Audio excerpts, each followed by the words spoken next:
Hello, welcome to this video where I'll be recommending some short manga series. I asked y'all on Instagram what you considered as short, and most of the answers were 10 or less volumes, and I think 10 is still kind of long, so I've pulled a selection and I'll work my way up from least volumes to most volumes. I think the longest one I have on this list is 9 volumes. I also pulled from a lot of different genres, so hopefully you find something you like or a good recommendation.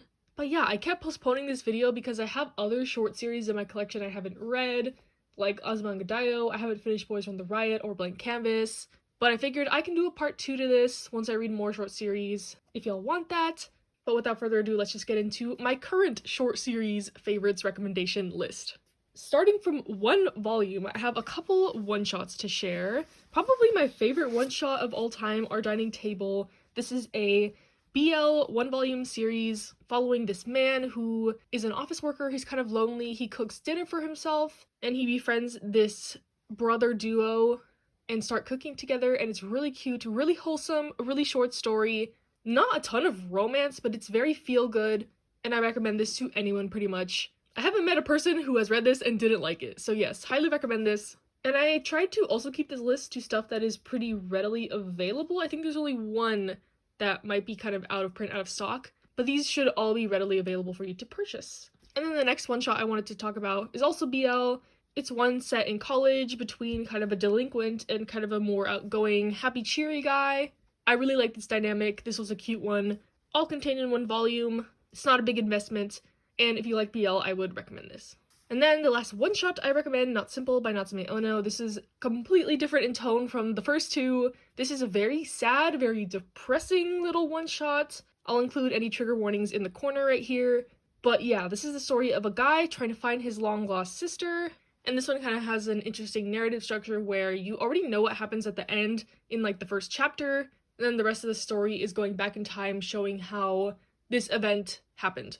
And even though this is just a one-shot, I think about this all the time. I've reread it a couple times, but like I said, you have to be in the right headspace to read it. It's very sad, very depressing, but I think it's really good, and it has some of Natsume Ono's earlier art style in it as well, which I know is not for everyone, but if you're at all interested in this, I would highly recommend to pick this up. Now we're going to jump from 1 volume to 5. That was the next lowest volume count I had, but technically 5 volumes is Ping Pong collected in these 2 omnibus volumes. Taiyo Matsumoto is kind of like the goat of short manga series, but I really love Ping Pong. It's a sports series about, as the name implies, ping pong, about 2 guys in high school, kind of navigating life and learning lessons through ping pong, finding out who they want to be, coming of age type story, and it's really amazing. This has touched me in a lot of ways. The anime is also amazing. I actually think the anime is a little bit better than the manga due to the music, and they add some storylines to certain characters, but the manga is still great. It's gorgeous. I love Taiyo Matsumoto's art. Similar to Natsume Ono, it's kind of an acquired taste. I know people who have dropped his series because it's ugly in their opinion, but I think it's really quite beautiful. And I highly recommend if you want a kind of human drama with a little bit of sports, coming of age, psychological aspects type story. This is a really good one in my opinion. And then another 5-volume series, BL Metamorphosis. This one is about an old woman and a high school girl befriending one another through the love of BL manga. Basically, this old woman walks into the bookstore, sees the manga display, and is like, oh, I have not read a manga since I was a wee child.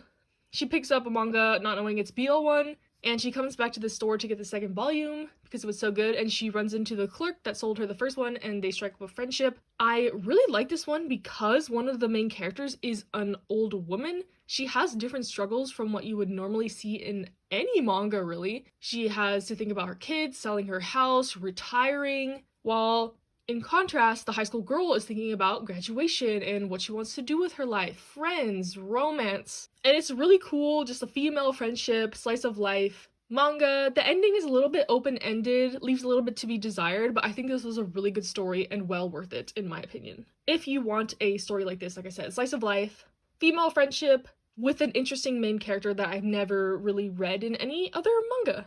Moving up to 6 volumes, I have Spirit Circle. This is the one I was talking about that is probably the only one on this list that's kind of hard to find right now. But this is a fantasy manga centering on reincarnation. Since this is a short series, I don't want to go too much into it due to spoilers, but there is action, drama, a little bit of romance, kind of like an enemies to lovers situation, which I usually do not like at all, but this was so good that it made me like it. I'm really interested in this author's other works, but they're also kind of out of print. But I think they're making an anime out of Lucifer and the Biscuit Hammer, I think that's what it's called. But yeah, highly recommend Spirit Circle if you can get your hands on it. It's also on the Crunchyroll manga app. If you have Crunchyroll, you can read it there. But yeah, it's kind of like a reincarnation, different time periods, adventures, and everything connects at the end, mystery type story. The ending is very satisfying, very good. I highly recommend, like I said, if you can get your hands on this. Another 6-volume series, also by Natsume Ono. I tried to limit myself to 2 Natsume Ono series on here, but this one is a political mystery series where the world is split up into districts, and the main character's job is to kind of oversee the districts, make sure they're all running properly, but there is a rumored coup d'etat, and they're trying to solve that before the new king comes to the throne, basically. But yeah, this is really good. I really liked it. I love all the characters. I love the art. Has some very vivid descriptions of like pastries and kind of monotonous things, but I really like that in Natsume Ono series. And this one also wraps up very nicely. The mystery is solved. The main character is great. He's just so unbothered with everything. I love him. And this one also has a great anime adaptation. That's how I actually got into Natsume Ono. So this one is to blame for my obsession. But yes, I highly recommend. This is actually very widely available. It's just expensive. Maybe that's why I've never really seen it in anyone else's collections. But if you find them on sale or a good deal, or don't mind splurging a little bit on a series, I would recommend this highly. And another repeat author, Taiyo Matsumoto, we have Sunny. This one is about a group of orphans in a group home. And it's another like slice of life, human drama, psychological series, exploring a lot of issues regarding abandonment, family life. And I thought this was like kind of profound, even so good. If you have seen the recent anime Kotaro Lives Alone and you liked it, I think you will really like this. A lot of the same themes. Again, I think the art is gorgeous for this one, but it is kind of an acquired taste, as one would say. But yeah, it just follows these children in this home. You get to see their backstories, how they ended up at this place, their aspirations moving forward, kind of the things they do to escape this reality. It's called Sunny because there's a car on the property where they kind of go to play pretend and make believe and wish they were in a different place right now. So it's pretty sad, but it's not depressing. In the end, it has like a hopeful tone and it leaves you feeling pretty good inside, not extremely sad. Much like Kotaro Lives Alone, in my opinion. So yeah, highly recommend this. The editions are also gorgeous. They're in these hardcovers, but they're kind of like a matte texture, not glossy, and I just love this series so much. It's one of my all-time favorites.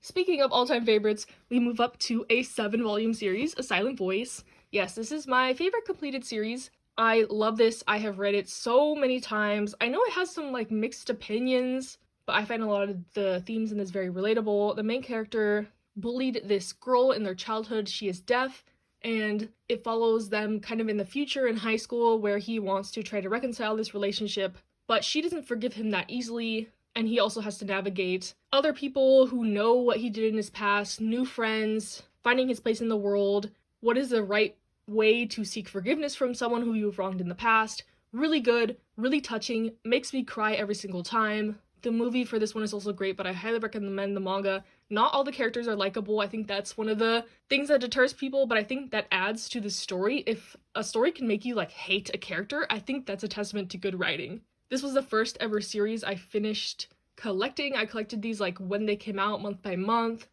I have traveled with these. I have read these so many times. They are beat up. I may get the collector's editions if they ever come out. Kodansha, where they at?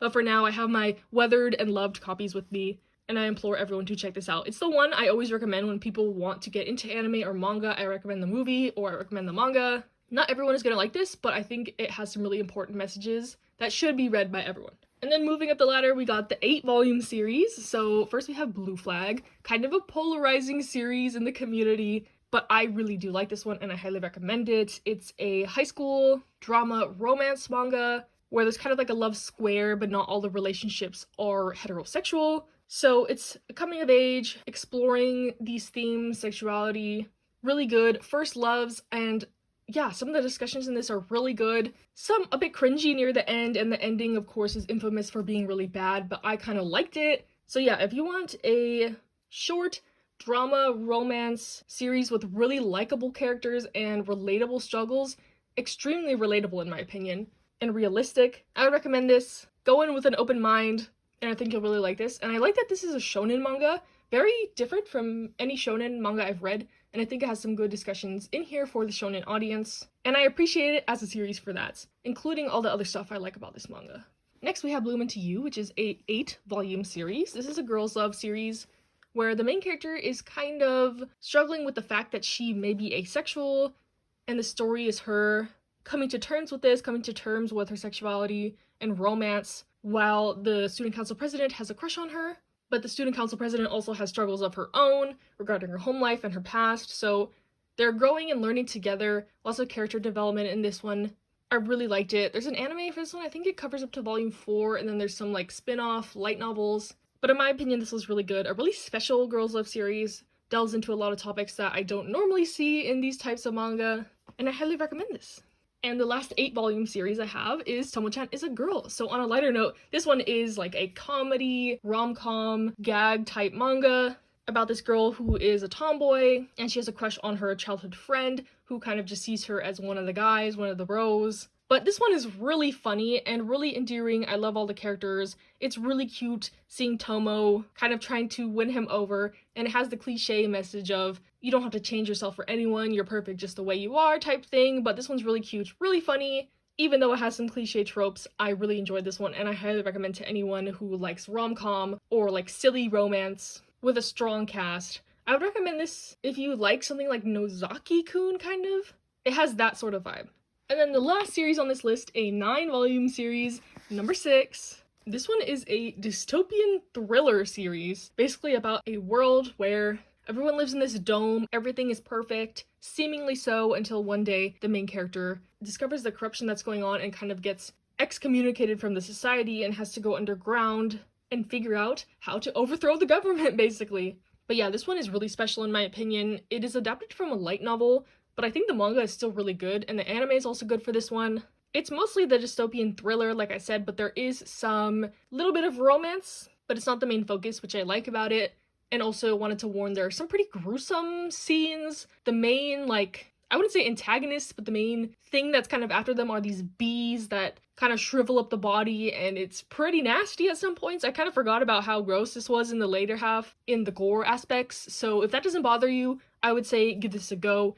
Really good, really liked it. And I don't hear many people talking about it. I don't know why, because this is really good in my opinion. All these, obviously, I recommend that I put in this video. So yeah, hopefully you found some things that sounded interesting, some things you've never heard of before or never read before. Hope you enjoy them, let me know. Or if you've read all these already, let me know your favorites. If you don't like any of these, let me know why. And yeah, so stay safe, stay happy, stay healthy, and I'll see you in the next one.